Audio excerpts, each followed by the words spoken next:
Hey, I'm Hunt, and this is Hunt on LSU, your channel for LSU Fighting Tiger football talk. Enjoy the video. We want you to leave a comment below, hit that like button, and subscribe right below the video. Enjoy. It starts with LSU and Arkansas up in Fayetteville.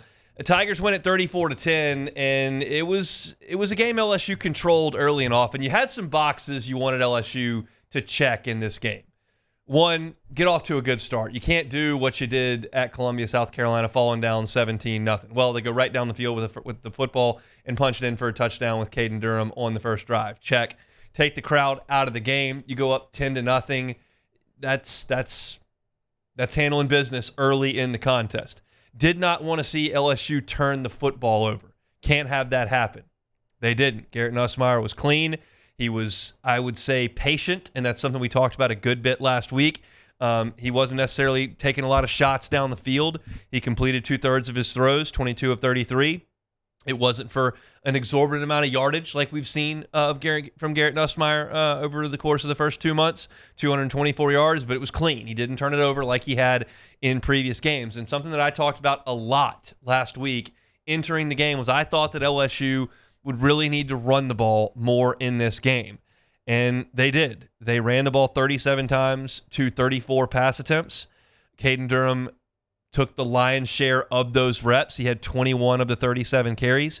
He cracked the 100-yard mark with 101 yards and 3 touchdowns, as long as that 22-yard run for a touchdown on a play that LSU backed themselves up because of pre-snap penalties, which is a discussion for a later time. But they ran the football, and they took control of the game against Arkansas. They did everything they needed to do in this game, and they finally had a rocking chair win, meaning you could relax, and it wasn't as stressful as the rest of the games have been. You dug yourself a huge hole against South Carolina. You never led against Ole Miss. It was nip and tuck the entire way with Southern Cal. Even UCLA, you went into halftime tied because you gave up a scoring drive at the end of the first half. Like every single week, I mean, you were a 2-point lead over Nichols in the third quarter. Every week has been an absolute dogfight, and in this game, LSU asserted itself and took control. And truth be told, and I kind of alluded to it last week at the end of the week, I thought LSU was a significantly better team than Arkansas. I didn't trust Arkansas's quarterback, Taylor Green, to be a playmaker and to be efficient and to not make mistakes. I didn't trust him to take advantage of LSU's weakness, the secondary play and the coverage skills.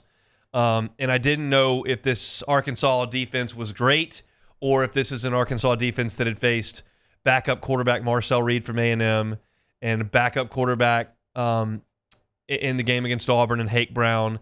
And obviously, they had played some lesser offenses, and Tennessee hadn't set the world on fire offensively either, and Arkansas kind of shut them down. So was it a situation where Arkansas was a great defense, or had they played lesser quarterbacks and they were really going to have to step up in weight class against Garrett Nussmeier? It turned out that was the case. Nussmeier looked comfortable. He looked confident. I thought Arkansas did come after him a little bit in the first half. I thought that Will Campbell got beat a couple times. Landon Jackson's a heck of a player. And I said last week that I didn't think Arkansas would win consistently at the point of attack. I didn't say that they would never get any pass rush wins, and they did get a little bit of pressure.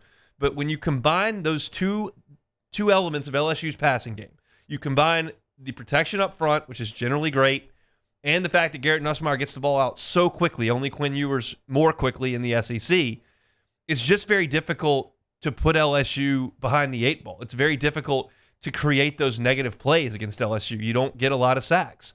And consequently, LSU doesn't deal with a lot of 2nd and 19s. They don't deal with a lot of 3rd and 14s because the ball comes out. And that was the case in this game. Though Arkansas did try to rush the passer, Nussmeier was good enough to get the ball out onto the perimeter and let his guys go. I thought C.J. Daniels made a big difference in this game. He returned. He made 7 catches for 86 yards. That he is a really comfortable possession receiver. And Lacey's good at that too, and certainly Lacey was involved. He had 6 catches, just 1 less than Daniels. But Daniels, he makes a lot of catches with his back to the end zone. And those are comfortable throws that Garrett Nussmeier knows he can make. They keep LSU on schedule. They keep you ahead of the sticks. They get first downs on 3rd down when you need them. And having him back was a really nice piece to this passing game. And so it was just a very methodical and comfortable win that started because of the LSU offense, and I thought in the second half was really due to the defense. I'm going to leave the defense for a second, the second segment here. So we'll stick with the offense as we kind of go through this game flow and how things worked out. But I thought LSU's first drive was exceptional.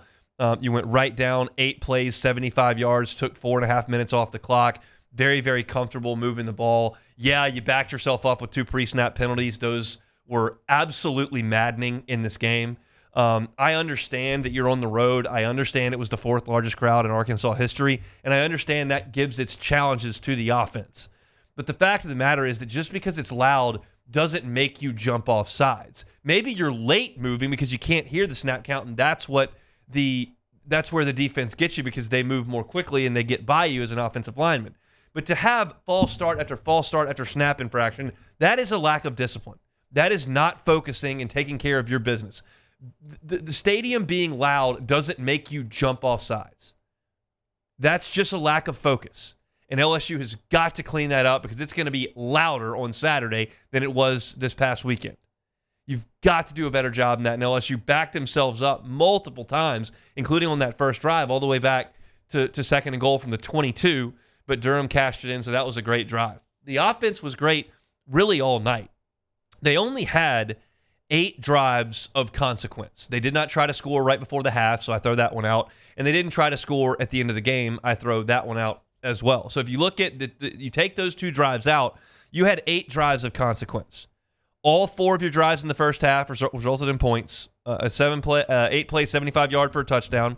14 plays, 60 yards field goal. 6 plays, 7 yards for a field goal. And then 10 plays, 59 yards for a field goal. You scored on all 4 drives. And then in the second half, you did punt on your first drive, a 7-play drive that resulted in a punt. Then you scored on your last 3 drives, touchdown, field goal, touchdown. So of your 8 drives of consequence, 7 of them resulted in points. That's efficiency. That's consistency. You did it running the ball. You did it throwing the ball. I thought they were really, really good from a game plan and an execution perspective on the road against this Arkansas team. Now, you've got to get the ball in the end zone more often.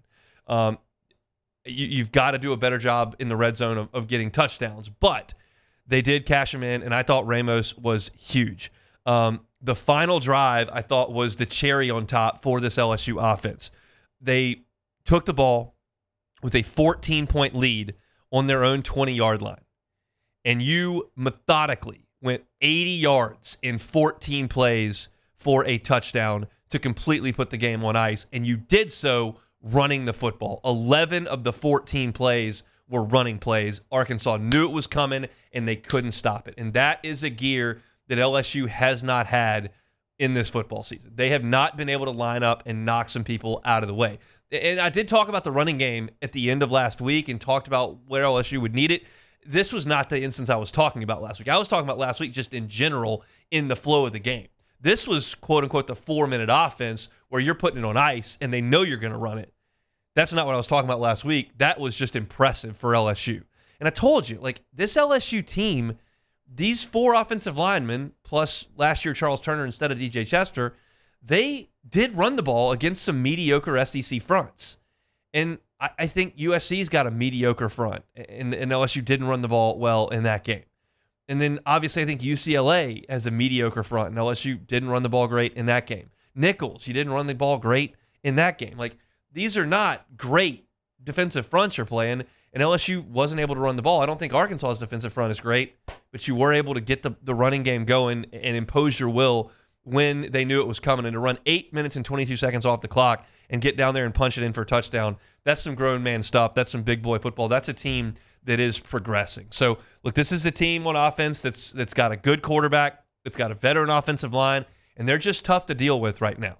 They're having success week in and week out, and they need to continue to develop that ground game. Brian Kelly talked today about Caden Durham, said, look, he's probably only 80, 85%, but he's a young guy, he's tough, he's practicing, and he wants to go out there and play, and that really has impressed Brian Kelly in the first 2 months that he's had Caden Durham on this football team. I thought he did a great job in the ball game on Saturday night, and I think big kudos go to Joe Sloan to Garrett Nussmeier, that offensive line, everybody involved with the LSU offense, because that was a methodical beatdown of Arkansas in a hostile environment. If you just clean up the pre-snap penalties and then get a couple more into the end zone and the red zone, it's a damn near flawless effort for LSU offensively. So I thought that was really, really good and really encouraging on the offensive side of the ball. But entering this season, we knew that LSU was going to be capable on offense. How much of a step back were you going to take from Jaden Daniels? That was really the question. And it's minor, but there's obviously going to be a step back when the Heisman Trophy winner moves on. But you're still one of the better offenses in the Southeastern Conference, and I thought proved that on the road against a scrappy Arkansas team on Saturday night. 34-10 was the final. Good job on the offense. What we didn't know entering the season was just how quickly Blake Baker could get this defense to be functional. And, man, they were good on. Hey, thanks for watching Hunt on LSU. Before you get out of here, do us a couple of favors. Hit that like button, leave your comments below, and subscribe to the channel for all your Fighting Tiger football talk. See you next time.